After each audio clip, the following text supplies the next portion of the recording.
Olá, meus irmãos, que a graça e a paz de nosso Senhor e Salvador Jesus Cristo inunde o teu ser, a tua casa e a tua família nesse momento.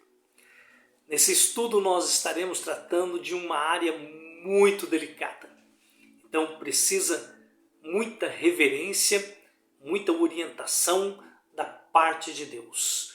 Nós chegamos ao 7º mandamento, daqueles 10 que Deus havia passado para Moisés como instrução para que o povo colocasse em prática. Como ter uma vida próspera, como ter uma vida abençoada diante de Deus. Então, prepara o teu coração nesse momento, não permita que nada venha atrapalhar. O 7º mandamento está em Êxodo capítulo 20, versículo 14, que diz: não cometa adultério. Este estudo é para você que ainda não cometeu este pecado e também é para você como cura para a sua alma, se você já cometeu ou sofreu esta terrível agressão. E meus irmãos, o objetivo nesse estudo é concentrar o foco no tema. Eu não vou estar aqui tratando sobre divórcio, lascívia, pornografia. Senão a gente viaja e foge desse assunto tão importante. Eu quero focar, eu não quero desfocar de forma alguma. Por que eu estou dizendo isso? Eu estou explicando isso porque talvez algumas pessoas imaginarão que eu não ensinei por completo esse assunto. Porque cada assunto desses é um tema de estudo e é um livro para se escrever. Esse estudo, ele tem sentido de mão dupla. Nós aprendemos com ele a devastação que a quebra deste mandamento causa, como também eu posso aplicar na minha vida como uma recomendação para eu não entrar nele. Então, não deixe que nada venha atrapalhar você nesse momento. Concentre totalmente nesse assunto. É um assunto que talvez muitas pessoas estão vivendo nele, dentro dele.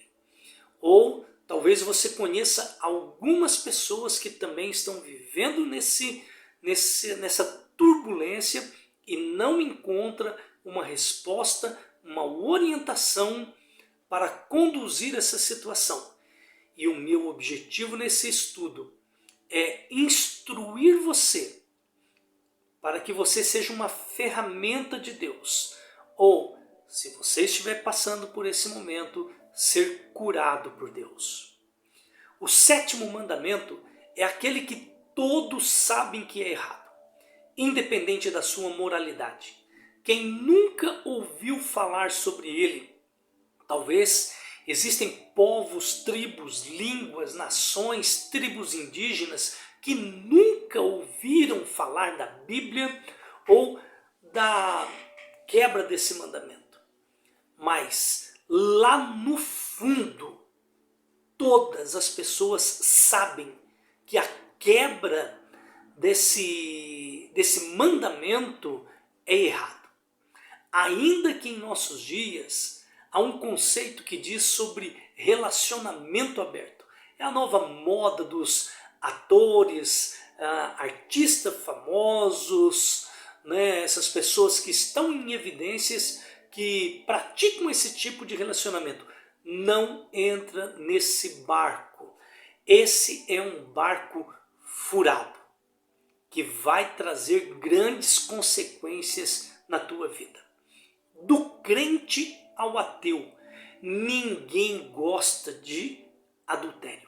Ninguém quer ser traído e, infelizmente, os divórcios por adultério no nosso tempo tem sido a maior causa de separação.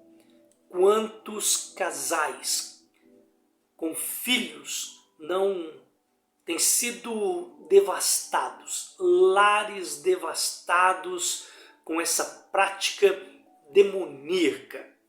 Então, fique atento. Para um melhor entendimento, nós vamos trabalhar em cima de perguntas a respeito deste assunto. A primeira pergunta que eu destaco aqui é: o que é adulterar? Para nós cristãos, o adultério é uma ofensa gravíssima, já que fere a aliança sagrada feita com Deus. Este mandamento fala da proibição do adultério, relação extraconjugal.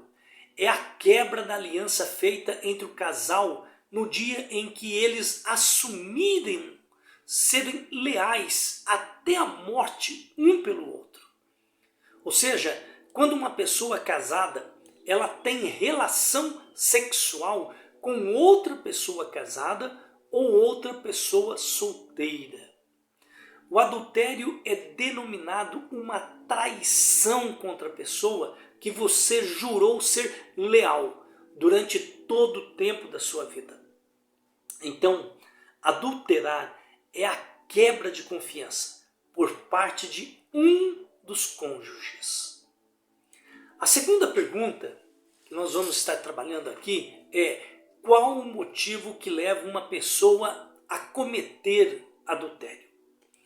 Eu sei que você pode estar pensando: ninguém está imune à prática desse ato. Eu sei, mas você deve já ter ouvido ou conhece muitos casais que nunca cometeram este ato. Então nós vamos aprender alguns segredos aqui nessa pergunta. Aqui, os motivos que fazem uma pessoa escorregar. Eu destaquei aqui pelo menos 3 deles. Primeiro, frieza por parte de um dos cônjuges. Segundo, os ciúmes doentio. E o terceiro, a falta de relação sexual. Dentre outros motivos que nós poderíamos aqui destacar. Hoje, existem muitas ferramentas que trabalham nessa área do casamento, como o curso Aliança, como Casados para Sempre, como encontros de casais. Então, vai uma dica para você nesse momento. Invista no seu casamento, invista na sua família. Procure quem realiza esses cursos. Se você não conseguir achar esses cursos na tua cidade, com toda certeza, existem muitas informações hoje pela internet. E aqui está os 10 mandamentos que nós estamos fazendo esse estudo. Também no nosso canal você vai encontrar ali as bem-aventuranças. Né? Aplique as bem-aventuranças dentro da sua casa e você vai ver a diferença que você vai sentir dentro desse ambiente chamado casa que você tem. O casamento baseia-se nos princípios do amor, lealdade e exclusividade. O que é essa palavrinha? Eu quero dizer para você: o teu namorado, a tua noiva, a tua esposa é tua. E em contrapartida, dentro da exclusividade, o teu namorado, o teu noivo, o teu esposo é teu. E além de tudo, um dos pontos principais no casamento: confiança. A confiança por ambos os cônjuges em obediência a Deus. Em Gênesis capítulo 2, versículo 24, e Mateus capítulo 19, versículo 6, ali está registrado 2 passagens que são fundamentais para um bom relacionamento no casamento. Ali diz: deixará o homem, também a mulher, e unir-se-á ao seu esposo ou à sua esposa. A palavra unir-se no hebraico é a palavra errad, que se escreve echad, que significa unir, colar, ou seja, não pode soltar. Em 1 Coríntios, capítulo 13, leiam juntos, se for preciso todos os dias, ali fala sobre o conceito do amor. O que é o amor? Em Efésios capítulo 5, Dos versículos 21 a 29, vai falar sobre os deveres de cada um dentro do lar. Em 1 Tessalonicenses, capítulo 4, do versículo 1 ao versículo 7, a recomendação. E aqui eu quero ler esses versículos aqui, onde Paulo fala a respeito do relacionamento familiar. Finalmente, irmãos, pedimos e incentivamos em nome do Senhor Jesus que vivam para agradar a Deus, conforme lhes instruímos. Vocês já vivem desse modo e os incentivamos a fazê-lo ainda mais, pois se lembram das instruções que lhes demos pela autoridade do Senhor Jesus. A vontade de Deus é que vocês vivam em santidade. Por isso, mantenham-se afastados de todo pecado sexual. Cada um deve aprender a controlar o próprio corpo e assim viver em santidade e honra, não em paixões sensuais, como os gentios que não conhecem a Deus. Nesse assunto, não prejudiquem nem enganem um irmão, pois o Senhor punirá todas essas práticas, como já os advertimos solenemente, pois Deus nos chamou para uma vida santa e não impura. Quando esses princípios são violados, as Escrituras reconhecem que tragédias podem destruir o casamento. A terceira pergunta que nós podemos pensar é: quais as consequências da quebra deste mandamento? E aí são questões muito sérias da quebra desse mandamento. A dor de uma traição é considerada para alguns como uma fase terminal de vida, porque ela depositou tudo o que ela tinha nas mãos da pessoa que ela jamais pensou que poderia feri-la. Segundo um comentário de psicologia, eles tratam assim a questão da traição.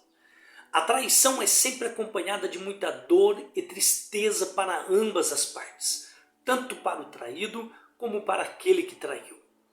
Os sentimentos de negação e de falta acarretam em uma profunda tristeza em que parece impossível de ser superada. Dúvidas e incertezas passam a assombrar a mente da vítima, tornando-a prisioneira da infelicidade. É normal, nesse momento, surgirem reações violentas involuntárias.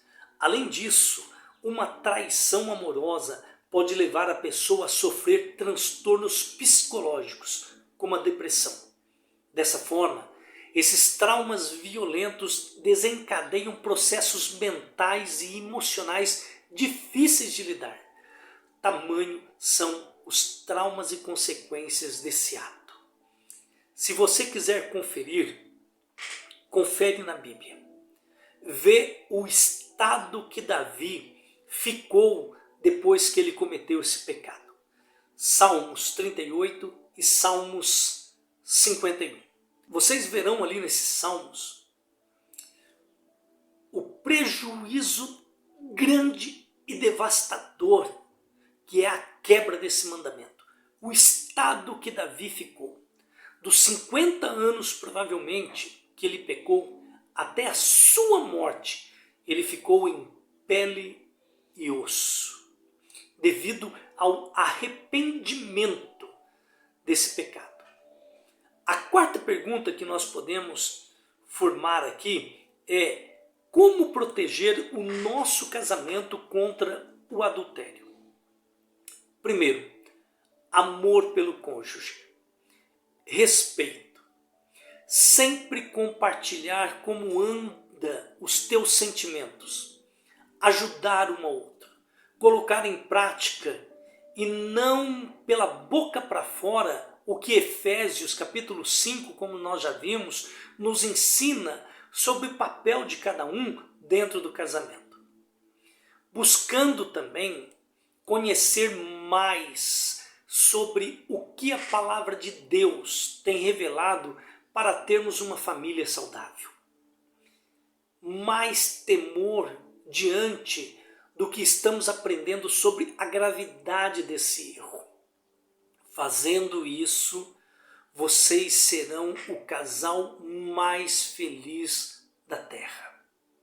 A quinta pergunta: qual o objetivo de Deus neste mandamento?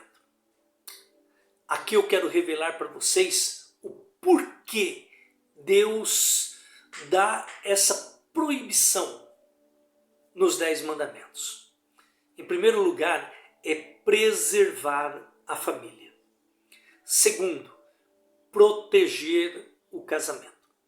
E de certa forma, proteger a integridade física e mental de cada pessoa. Como nós vimos sobre as consequências desse erro. O que leva uma pessoa a sofrer transtornos diversos em sua vida. Deus tem como objetivo proteger com muito amor a integridade física e mental de cada pessoa. Deus, na sua onisciência, Ele sabe como é tão dolorido para uma pessoa que sofreu adultério, bem como Ele sabe as consequências que a pessoa que traiu também sofrerá. Como eu já disse em outros estudos, todo pecado pode ser perdoado, mas todo pecador colhe as inevitáveis consequências do pecado. Pense nisso. O objetivo final de Deus, então, é cuidar e sarar, restaurar a pessoa e nunca, como muitos dizem, condená-la, caso se não houver arrependimento. O objetivo final de Deus é conduzir essa pessoa para desfrutar uma alegria incomparável em vida. Deus, sabendo de tudo isso e suas consequências, diz: não cometa adultério, pois as consequências são devastadoras. A sexta e última pergunta que nós podemos concluir aqui: se adulterar, qual o caminho que a Bíblia nos ensina para cuidar? O melhor caminho é procure ajuda de pessoas que têm compromisso com Deus. Não vai abrindo este assunto para qualquer um. Não espalhe. Procure ajuda. Existem muitas pessoas que têm maturidade e conduzirá diante de Deus essa situação. Ainda que seja difícil, não procure fazer justiça com suas próprias mãos. O caminho é Deus, o remédio é Deus, a saída é Deus, a resposta é Deus, a segurança é Deus. Davi recorreu a Deus depois do seu grave erro. Eu sei que parece uma resposta muito fácil para mim dar. Talvez você possa estar pensando, é que você nunca caiu. Talvez você possa estar pensando, mas é uma resposta muito branda. Mas eu vou te dizer algo. Eu não conheço outro caminho a não ser a Escritura Sagrada. E eu vou te dar uma outra dica. Se você precisar de um bom psiquiatra e um bom psicólogo, até aí Deus vai dar orientação para você estar procurando a pessoa certa para cuidar deste assunto também. Eu sei que existem bons profissionais nessa área, tanto psicólogos quanto psiquiatras ou outra autoajuda que Deus vai orientar você. Deus saberá te guiar em todos os caminhos que forem necessários para você ser curado dessa desgraça chamada adultério, se tão somente você confiar nele. Hoje, você aprendeu sobre a devastação que este mandamento causa. Então, coloque em prática tudo aquilo que você aprendeu hoje da palavra de Deus no teu coração. Que o Senhor te abençoe e te guarde. Que o Senhor resplandeça o rosto dele sobre ti e tenha misericórdia de ti. Que o Senhor sobre ti levante o rosto e te dê a paz. Deus abençoe. Um grande abraço a todos.